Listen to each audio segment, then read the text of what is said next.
দেখো তোমাদের সেকেন্ড সেমিস্টারের যেটা সংস্কৃত ঋতুচর্চা ছিল সেখান থেকে আমি সংক্ষিপ্ত উত্তরধর্মী প্রশ্নাবলীগুলো জিজ্ঞেস করব 2 মার্কসের। হ্যাঁ, তো উত্তর বলবে।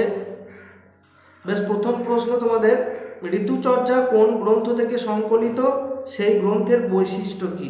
ঋতুচর্যা চরক সংহিতা শীর্ষ গ্রন্থ থেকে বৈশিষ্ট্য, আর এটি প্রাচীন ভারতীয় চিকিৎসা শাস্ত্রের গ্রন্থ। বেশ, ঋতু কটি ও কি কি? ঋতু 6টি, হেমন্ত, শিশির, বসন্ত, শরৎ, বর্ষা। হ্যাঁ, গ্রীষ্ম, বর্ষা। বেশ, পরের প্রশ্ন, ঋতুচর্যা অনুসারে হেমন্তে কি ধরনের খাদ্যদ্রব্য গ্রহণ করা উচিত? হেমন্তকালে দুধ, দই, চর্বি, তেল, নতুন ধানের ভাত, গুড়, আচ্ছা, তো গ্রহণ করা উচিত। ঠিক আছে। ঋতুচর্যা অনুসারে হেমন্তে কি ধরনের খাদ্যদ্রব্য বর্জন করা উচিত? ঋতুচর্যা অনুসারে হেমন্তে বায়ুকারক ও লঘু পানাহার বর্জন করা উচিত। বেশ, ঠিক আছে। বর্জ্য এদন্য পানানি বাতলানি লঘুনি চ, এর অর্থ বলতে পারবে? বর্জ্য অর্থাৎ বর্জন করা উচিত সেই খাদ্যদ্রব্য, তার উত্তরে বলা হয়েছে বাতলানি অর্থাৎ বায়ুকারক খাদ্যদ্রব্য এবং লঘু অর্থাৎ অল্প খাদ্যদ্রব্য। হেমন্তে ঠান্ডার ভাব চলে আসে, এই সময়ে স্বল্পাহার নিষেধ করা হয়েছে, অল্প আহার করা যাবে না। বেশ, কোন 2 মাসকে হেমন্ত ঋতু বলে গণ্য করা হয়? অগ্রহায়ণ ও পৌষ মাসকে। আচ্ছা, উদমন্থ শব্দের অর্থ কি? উদমন্থ শব্দের অর্থ জলে গোলা ছাতু। চরক অনুসারে হেমন্ত ঋতু অর্থাৎ অগ্রহায়ণ ও পৌষ মাসে জলে গোলা ছাতু খাওয়া বর্জন করা উচিত। ঠিক আছে। কোন 2 মাসকে শিশির ঋতু বলে গণ্য করা হয়? মাঘ ও ফাল্গুন মাসকে শিশির ঋতু বলে গণ্য করা হয়। বেশ,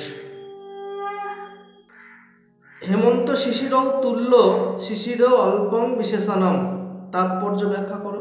হেমন্ত ও শীত ঋতু সমান, এই দুই ঋতুই মানুষের উপর শীতলতার প্রভাব ফেলে, কিন্তু শীতের কিছু বিশেষ বৈশিষ্ট্য আছে।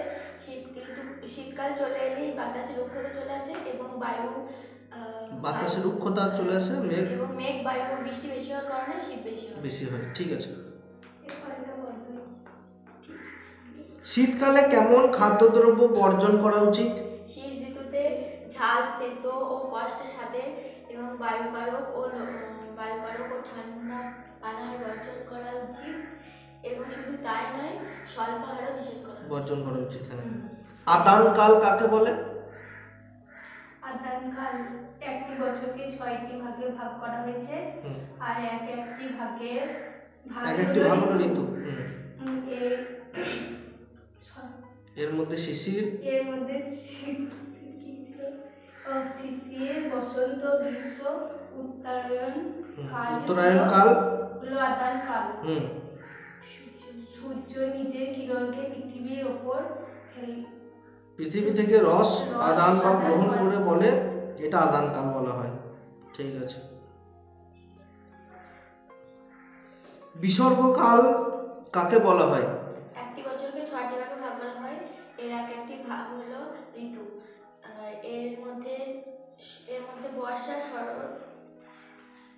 শরৎ, হেমন্ত হলো দক্ষিণায়ন কাল। এই অন্যতম কাল হলো বিসর্গকাল। আর এই কালে সূর্য রসাদি বিসর্গ অর্থাৎ ত্যাগ করে বলে একে বিসর্গকাল বলে। ঠিক আছে।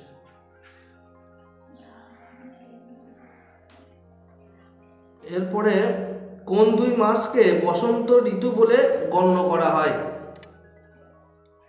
বসন্ত ঋতু বলে গণ্য করা হয় কোন 2 মাস? মাঘ ও ফাল্গুন মাস।